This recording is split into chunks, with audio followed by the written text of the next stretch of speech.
Hi, my dear friends. We're here again to study this amazing book, Paul and Stephen, one more night. We are in the night number 15 already. Thank the Lord.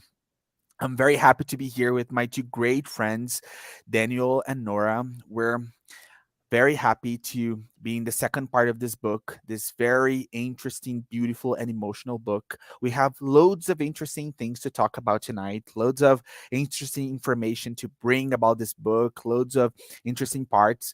But before we start properly talking about the book, our great friend Nora will bring us some prayer so we can get more relaxed, get calmer, and focus on this amazing work of art. Oh, it's beautiful. Nice to be here. All right, let us close our eyes if it feels in our alignment. If not, just tuning in with our eyes open, just feeling this beautiful sensation in our hearts, opening up to this beautiful planet, to this beautiful energy, to this love that is pouring into us. Dear Mother, Father, God, we ask for your blessings this evening, that you help us, that we are inspired to read, to share, to learn, to grow. And we thank you. We ask for everyone who is watching that is also blessed immensely. People have their waters, that the waters by our sides also be blessed with beautiful, healing, magnetic energy. With that, we'll say the Hail Mary prayer. Hail Mary, full of grace, the Lord is with thee. Blessed art thou among women, and blessed is thy fruit of thy womb, Jesus. Holy Mary, Mother of God, pray for us sinners now and at the hour of our death. With that, we kindly ask permission to begin. So it is. All right, dear friends. Thank you, dear, so much. So guys, first we will recap where we stopped last week. We saw that in spite of the chagrin that Sadok's attitude had caused on Sal, he went to visit his friend.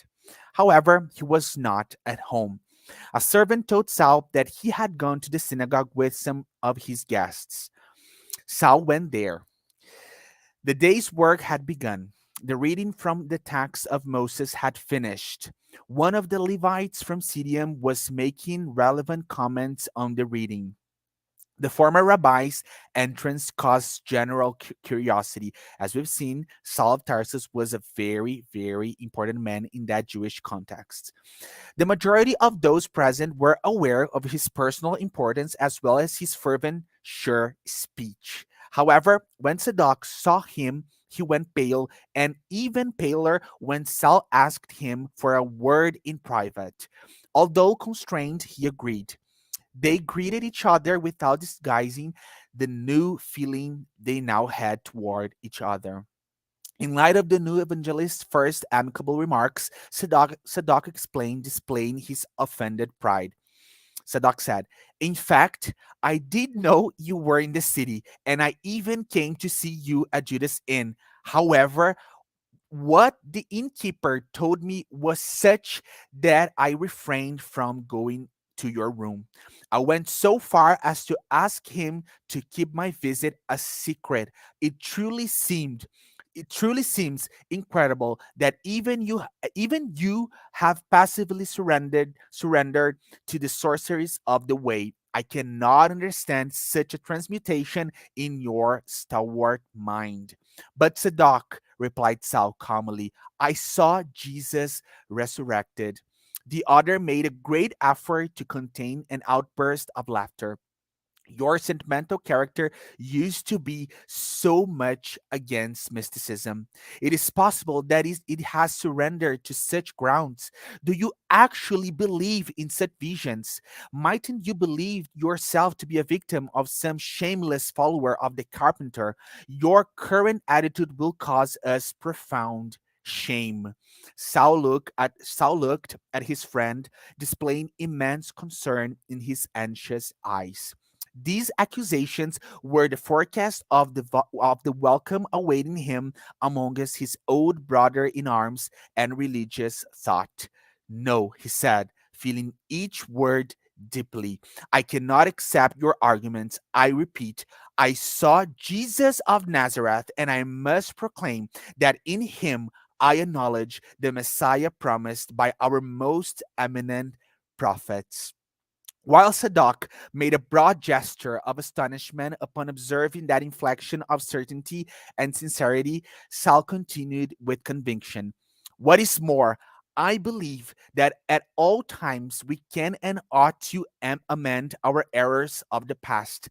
And it is with this burning faith that I intend to reconstruct my own pathway. From now on, I shall work because of my certainty in Christ Jesus. I must not get lost in sentimentalist arguments, forgetting the truth, and thus I will proceed on behalf of my own friends.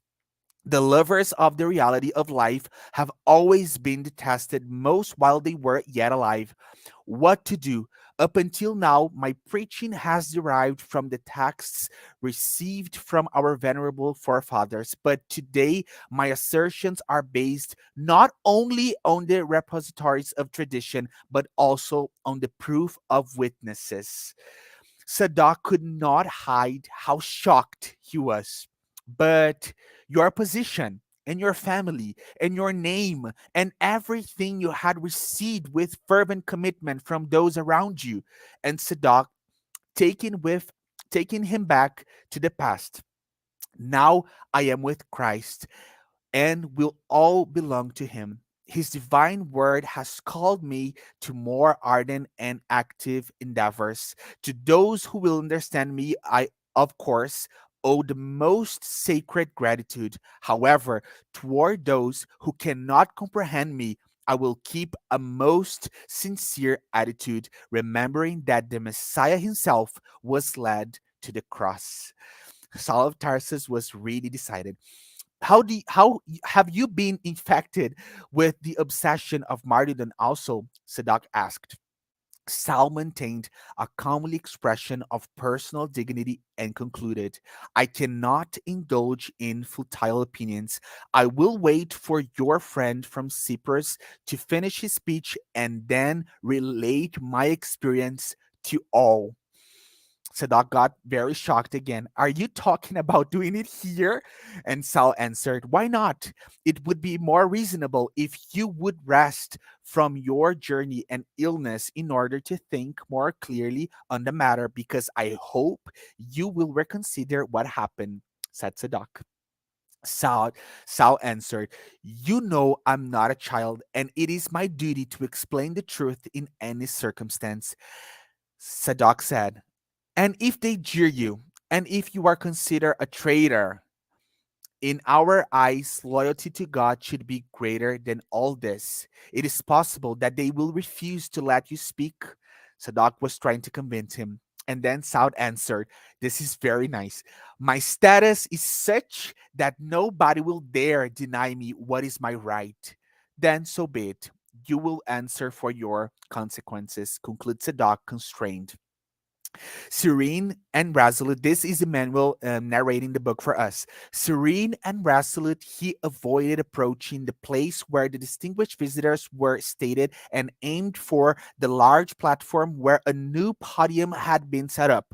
When the Levite from Sidium finished his exposition, Saul stood before all of them and they greeted him with looks of expectation. He politely greeted the directors of the meeting and asked permission to expound his ideas. Sadak did not have the heart to create a hostile atmosphere, leaving it all to run its course. That was why the priest shook Saul's hand with the usual warmth, welcoming his proposal with immense joy.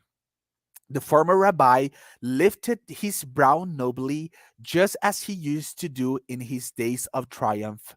Men of Israel, this is Saul beginning his speech. He began in this very interesting solemn tone. In the name of the Almighty, I have come today to proclaim to you for the first time the truths of a new revelation. Until now, we have ignored the culminating event in the life of humankind. The promised Messiah has come in accordance with what the prophets who were glorified in virtue and suffering affirmed. Jesus of Nazareth is the Savior of sinners. If a bomb had exploded in the room, it would not have had a greater impact. Everyone looked at Sal aghast. The assembly was stunned. Sal, however, continued courageously after a pause. Do not be startled at what I'm saying.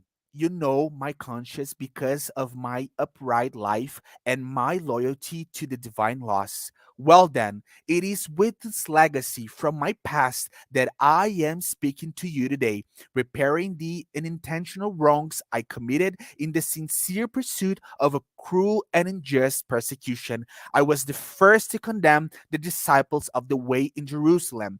I brought about the unity of Romans and Jews for the unmitigated repression of all activities relating to the Nazarene. I violated sacred homes. I imprisoned women and children. I had some put to death. I was responsible for a huge exodus of workers who used to work peaceably in the city for its progress.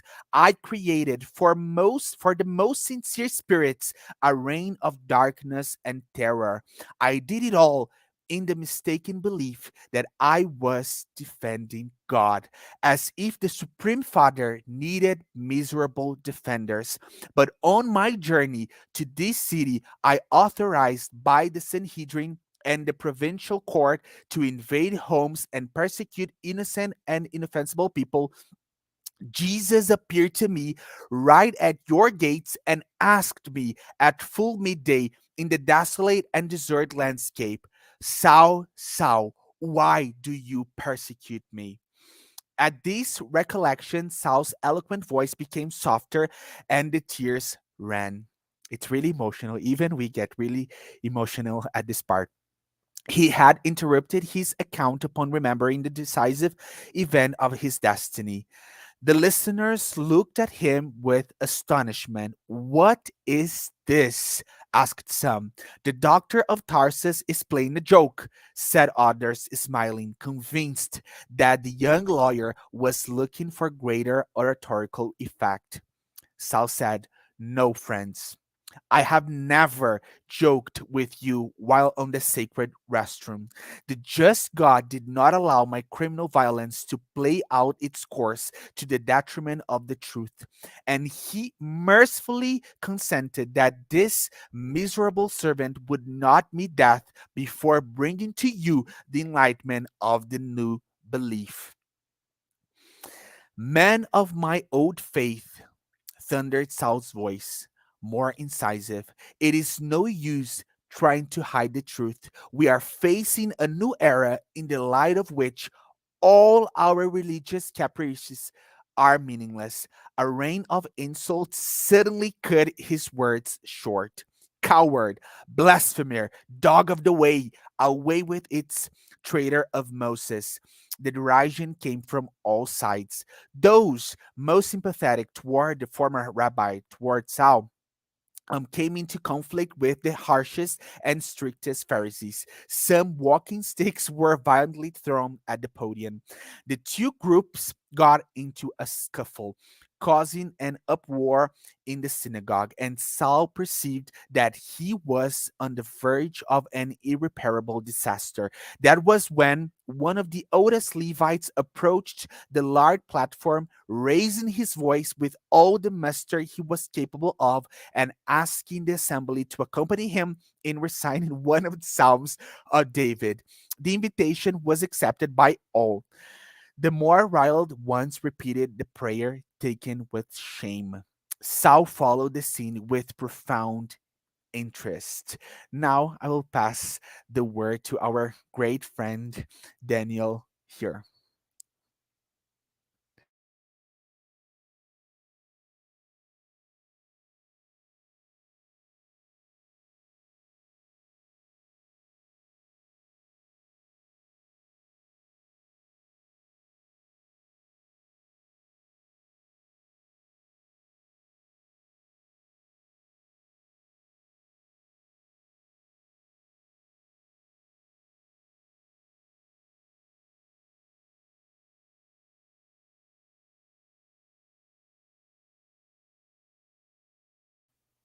Guys, Daniel's trying to fix his microphone. It will take just a couple of seconds, okay?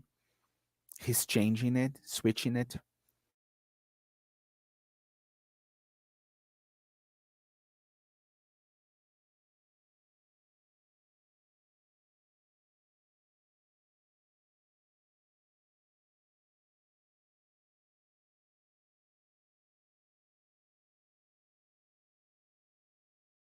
Well, as we're waiting, there's a part that that you read about where Saul is already at this point. You know my conscience because of my upright life and my loyalty to the divine laws.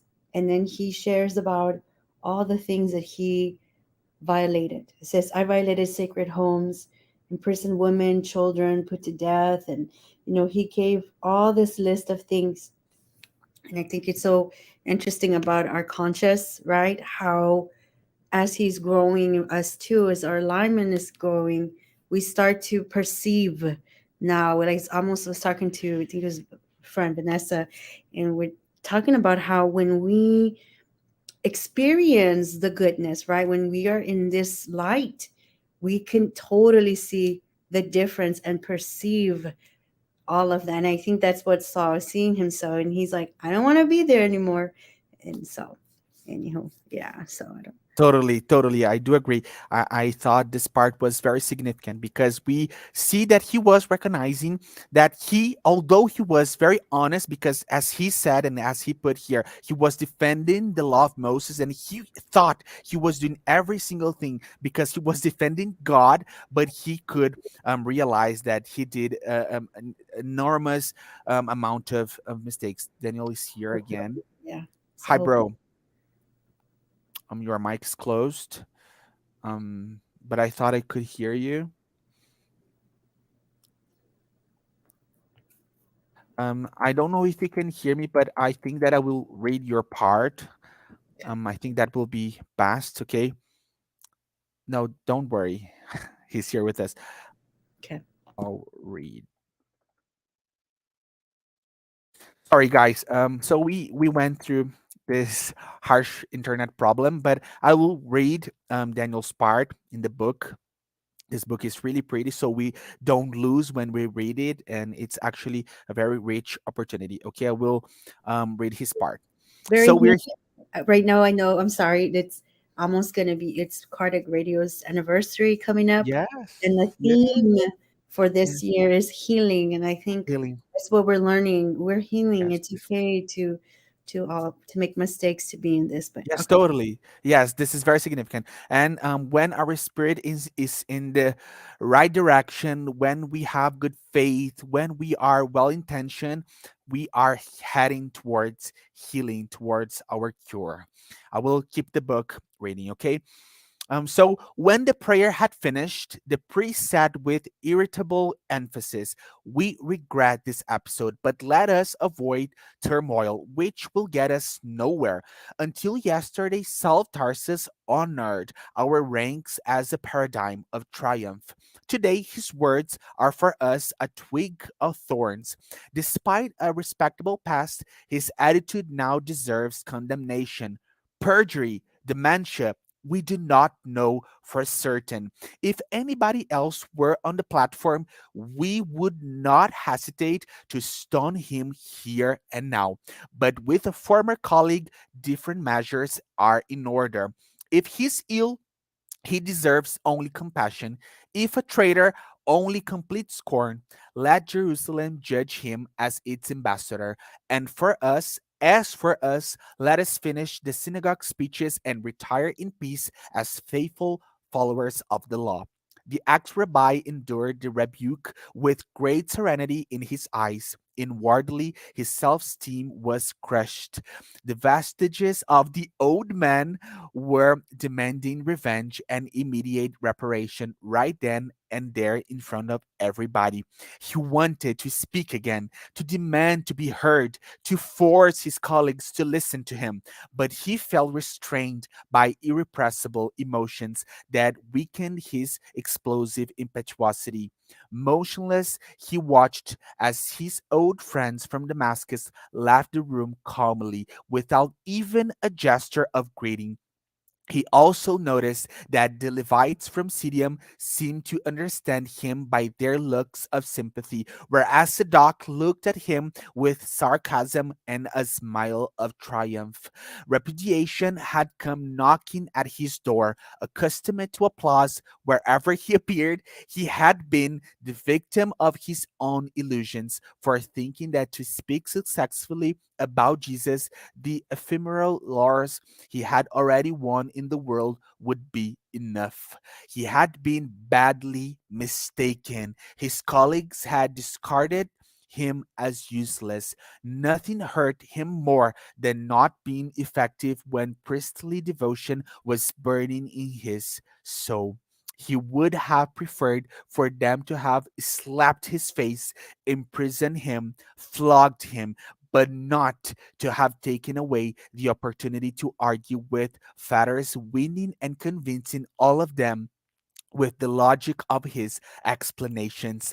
That abandonment wounded him deeply because, more than any other consideration, he knew he was not working on his own behalf out of vanity or selfishness, but for his co religionists tied to their strict and inflexible conceptions of the law.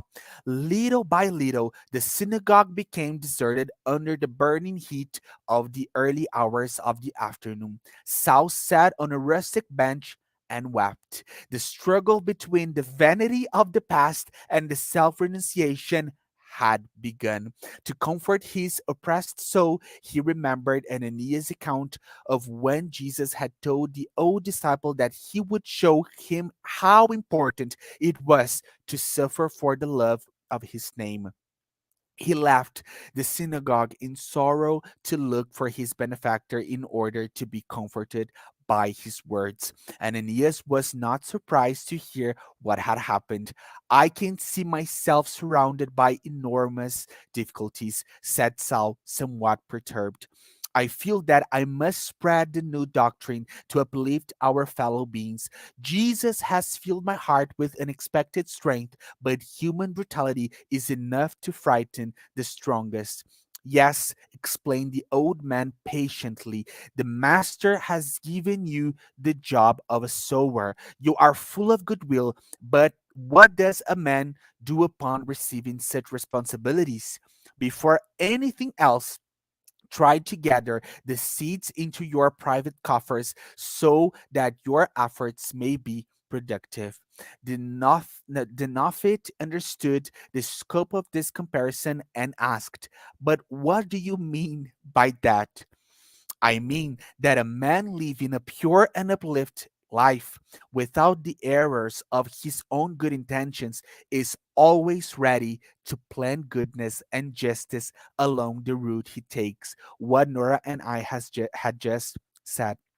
But the one, Sorry. yes, Yeah, and no, that word neophyte, it's so beautiful. I mean, because that's why he's so new. He just wanted to yes, like spread it out. And I love that this conversation is happening. Uh-oh. yes. This is really beautiful because we see that Saul, with all though that fervent strong that he was defending the law of Moses, he wanted to do that to Jesus. But this perspective, this way that he used to walk with all the things that he believed, that was not what Jesus was calling him for. Jesus was calling him to be a humble man, to be a new man. And we see that although he was very honest when it came to defending the law of Moses, there was much vanity and pride involved. That's the truth.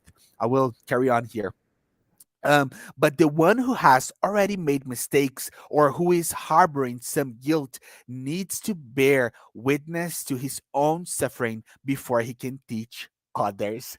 Those who are not entirely pure or who have not suffered along the way will never be understood by those who simply listen to their words. Their lives contradict their teachings. Besides, Everything that is of God demands great peace and deep understanding. In your case, you must think of Jesus' lesson as he dwelt for 30 years among us, preparing himself to endure our presence for only 3. To receive a task from heaven, David lived with nature herding his flocks to prepare the way for the Savior. John the Baptist meditated for a long time in the harsh deserts of Judea, and in his sensible thoughts fell on Saul's heavy soul like a vitalizing balm. When you have suffered more, continued his benefactor and true friend, you will have improved your understanding of people and things. Only pain teaches us to be human. When people enter the most dangerous period of their lives, after early childhood and before the night of old age, when their lives are abounding with energy, God sends them children so that in raising them, their hearts will become compassionate. From what you have told me, it is possible you are not to become a father, but you will have children of Calvary, far and wide. Didn't you see Simon Peter in Jerusalem surrounded by unfortunate beings? Of course, you will find a larger home on earth where you will be called to practice fraternity, love, forgiveness. It is necessary to die to the world so that Christ may live in us. This is so beautiful.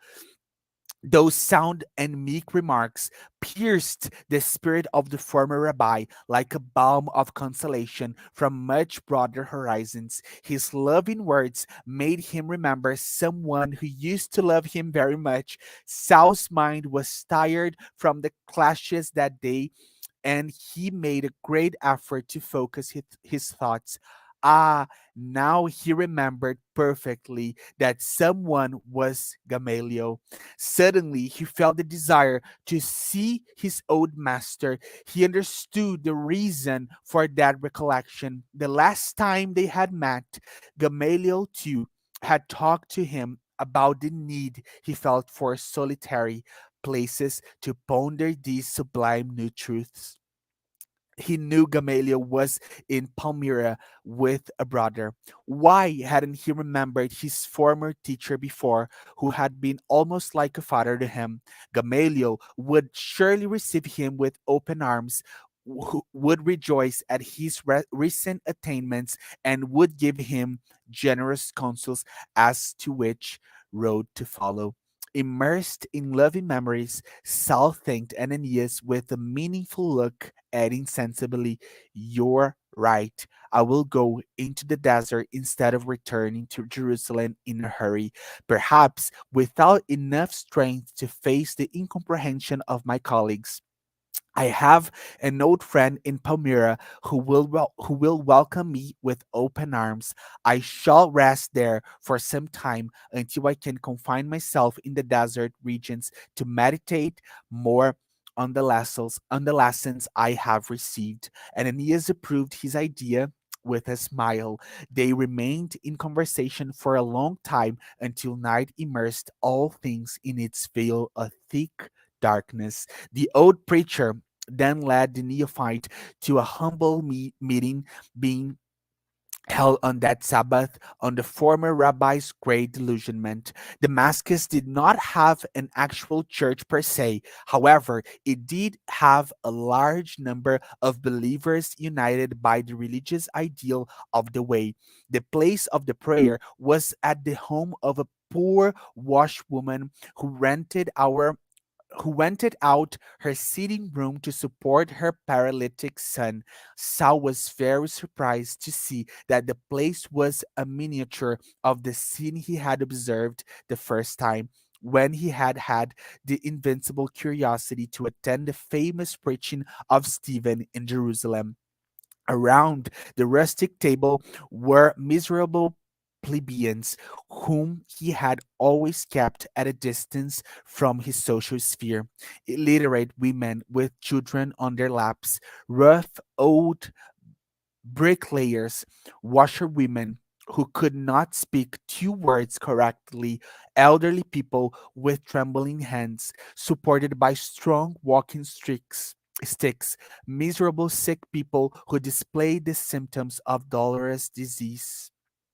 The ceremony seemed even simpler than those of Simon Peter and his fellow Galileans, and Aeneas presided over the meeting, sitting at the table like a patriarch in the bosom of his family. He prayed for Jesus' blessings for the goodwill of all. Next, he gave a reading from the teachings of Jesus, pointing out a few of the divine master's words contained in the loose parchments.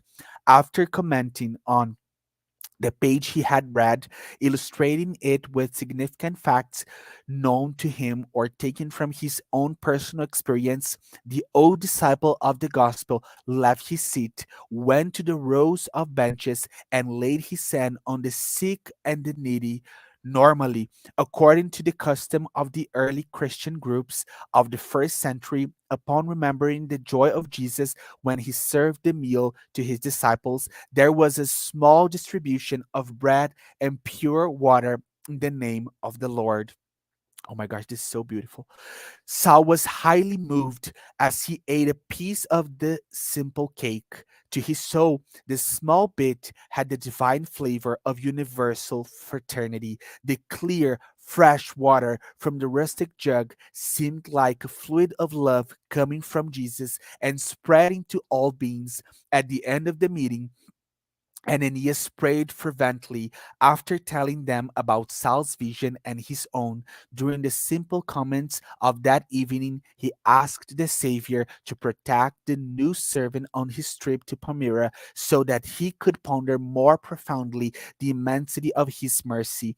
Listening to his prayer, which the warmth of their friendship clothed with particular tenderness, Saul wept in appreciation and gratitude, comparing the emotions of the rabbi he had been with the servant of Jesus he now wanted to be. During the opulent meetings of the Sanhedrin, he had never heard of colleague intrigue happen with greater sincerity. Among the most enthusiastic, he had only found empty praises, ready to switch the vile slender when he could not transform them into material favors. Everywhere, superficial admiration, the offspring of the game of worldly interests. Here, the situation was very different. None of these creatures, deprived of fortune, had come to ask for favors. They all seemed happy to serve God, who had brought them together for a period of exhaustive and painful work. And at the end, they asked Jesus to grant them peace of mind for their undertaking. When the meeting ended, Saul of Tarsus had tears in his eyes. In the Ways Church in Jerusalem, the Galilean apostles had treated him with special deference owing to his political social position and as holder of the prerogatives that worldly conventions conferred to him. But the Christians of Damascus impressed him more deeply. They conquered his soul, enrapturing it with imperishable affection, though through their gesture of true love, treating him as a brother. Now it's with our great friend Norah here. Absolutely beautiful. Just to see the little minute details of how Saul, again, looking through his eyes, he's seeing things differently. Things that perhaps when he was in this other more materialistic um, matter, he might have seen bypass, didn't even notice. But now it's the little things like the part of the cake, maybe because I'm hungry and I like to eat.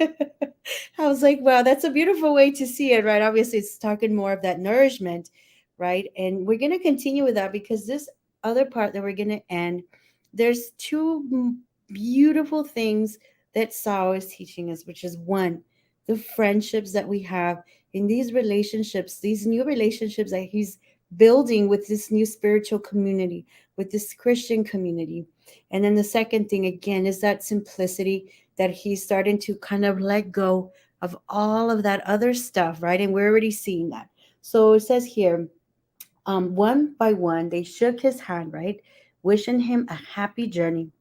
A few humble old men kissed his hands. Such displays of affection gave him new strength. So there was something about that, it wasn't no longer about having the best feasts and the best the jewelry or anything. It was those little gestures that fed him and made him feel different inside. For the first time in his life, he showed an interest in the smiles of children. Isn't that beautiful? And it's like, oh my gosh, even those little things, when we are in Jesus' light, when we're in this vibration, we start to see it as a way of being grateful, of being in gratitude.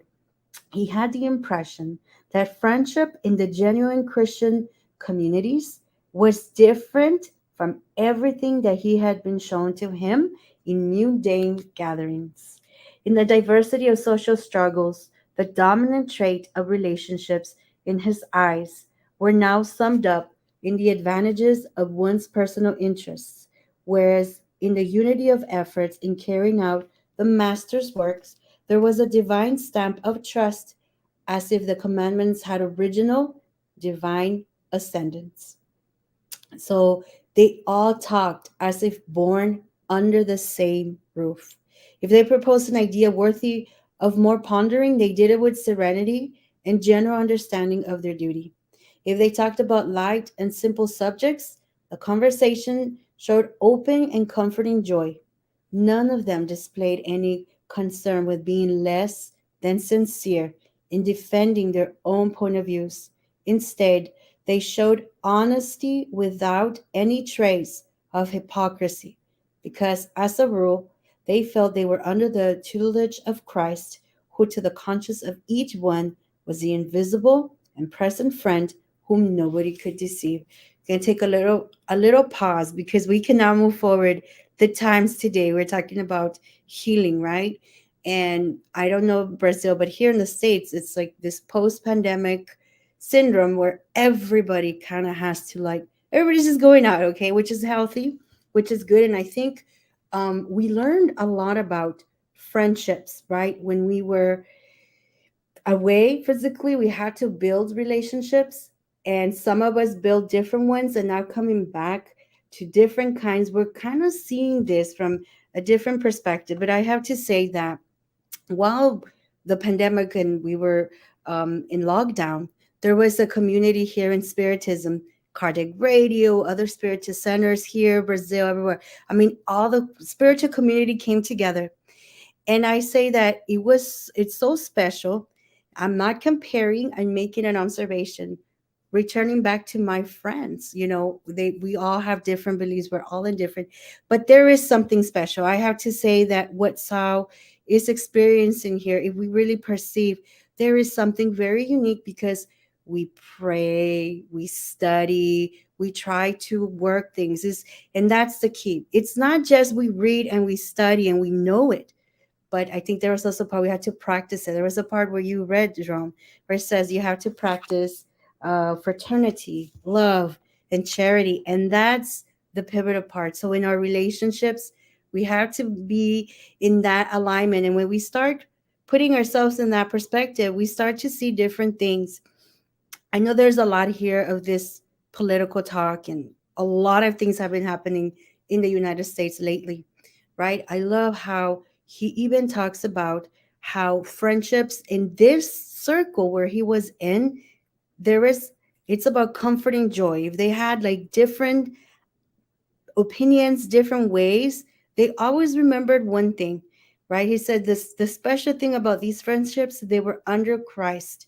And so every time, right, every time we want to fall into that, oh my gosh, we all have different views, we all have different experiences. Always remember, I always see that book, Jesus in the Home, right? When Jesus was his disciples. Imagine us in a table with Jesus. What comes out of us? What would it be okay to say it, right? So anyways, that's beautiful. All right, so he continues. So if we want to find out more about how to be a friend, highly advised to read this part of the book. Then he says, okay, so he's having this beautiful epiphany of new friends, a new sense. And now he's on to his second endeavor, which might have been a little bit harder for him because he's realizing when he had money, everybody was around. When he had what he, right? So now he's seeing the simpleness of a relationship, but now he's going to be put to the test. Instead, he's going to go by foot. So it says here, he was going to go to, what's the name of that city? I can't, Palmyra. Palmyra, yes. Thanks, dear. Okay, so he's gonna go to Palmyra by foot. It says Saul made sure of living on foot as to begin his new life with the austerity that would be of utmost use to him later. He would no longer travel as a doctor of the law, surrounded by servants, but as a disciple of Jesus, committed to his plan. And so the chapter ends.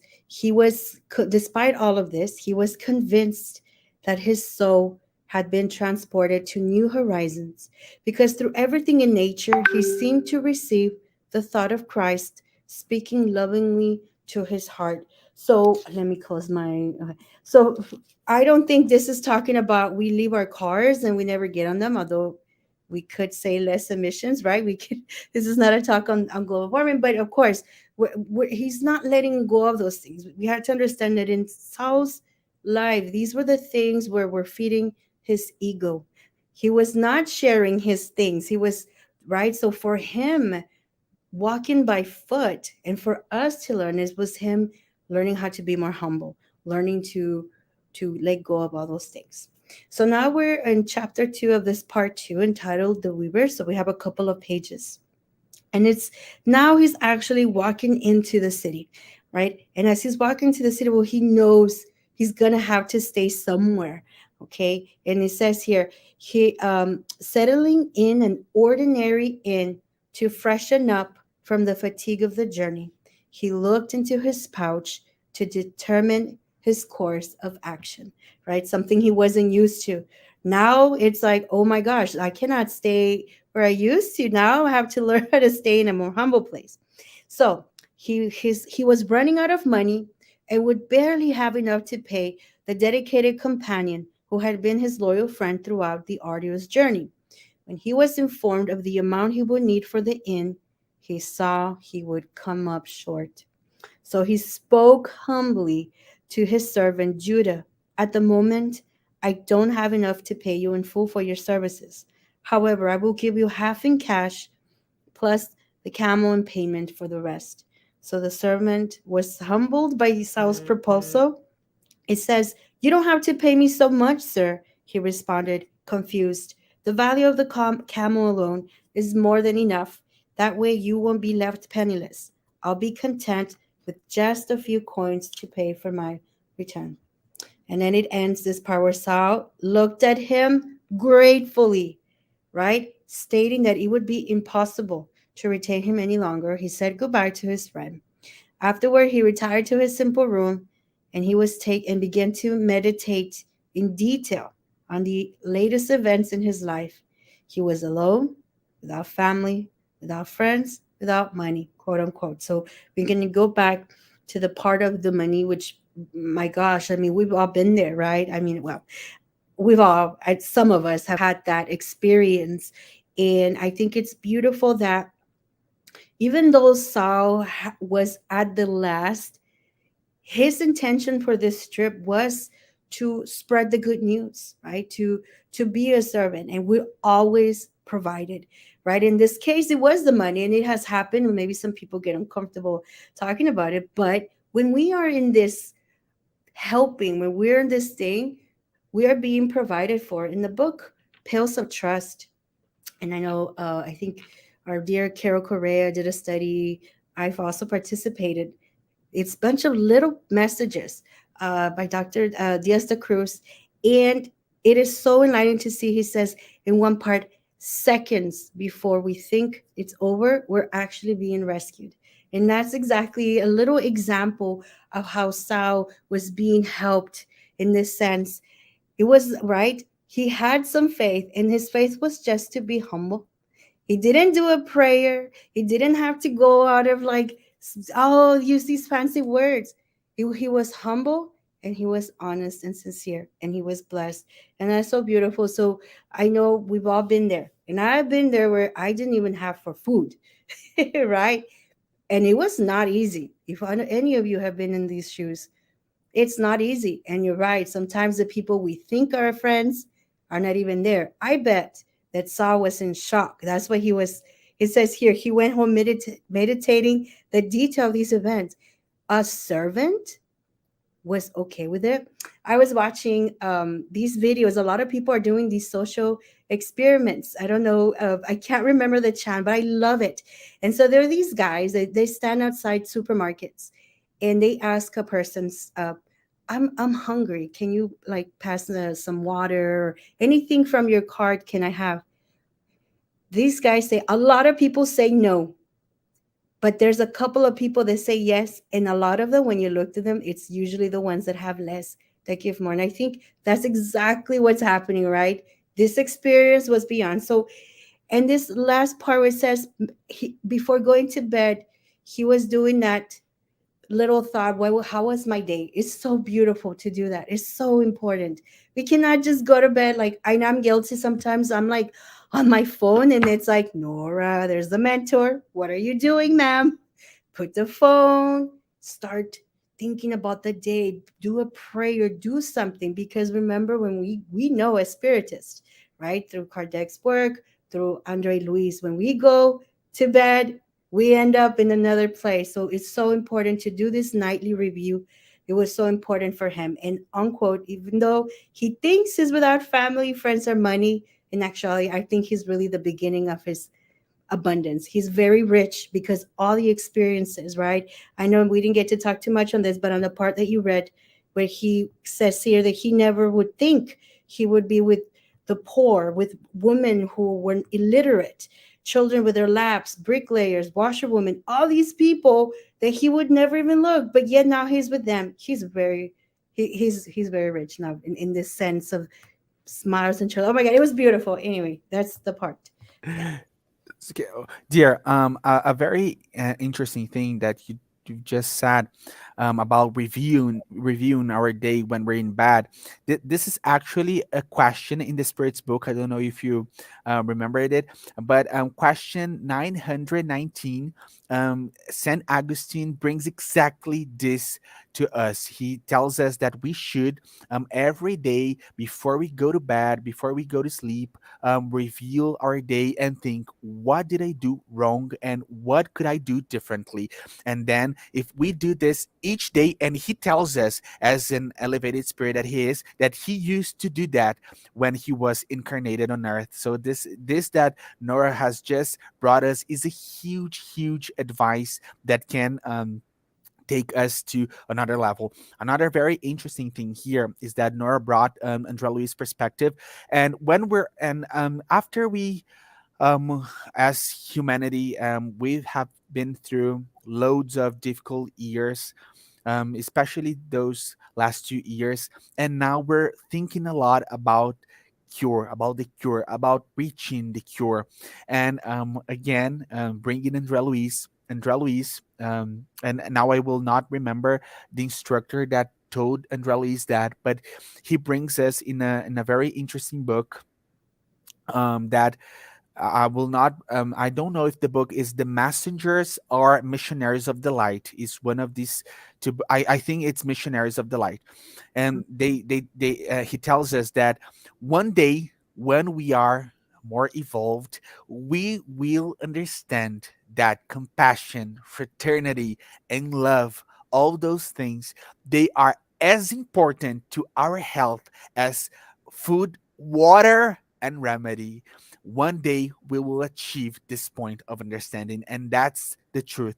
We as spiritists, we know that our spirit can heal our physical bodies. It can. And at the same time, and as proportional, the same way, our spirit can destroy our physical bodies. When we get all those senses of revenge, of vanity, all those low vibration, all those low vibrational thoughts, we are hurting our physical bodies. And it's really interesting because we are seeing a very honest but full of pride and vanity man having to cross this way and having to struggle to become a Christian, because it is really harsh to let go of our old habits. It's not easy, guys. We are seeing a man here that he really fights for what he believes, but he used to do that fighting in a very wrong way. And Jesus is calling him to a new fight, a very important fight, the most important fight of his life, but he has to fight in another way. Andrea Luis brings us another very important advice, that when we're fighting for the gospel and when we're fighting, because this will happen when we're fighting against evil spirits that want us to fall, that wants to see us in those bad pathways, we can't use the same tools that those low vibrational spirits use. Because if we do that, Andrea Luis tells us that if we use the same tools that they use, we will fall as low as they are. So we need to see Paul of Tarsus.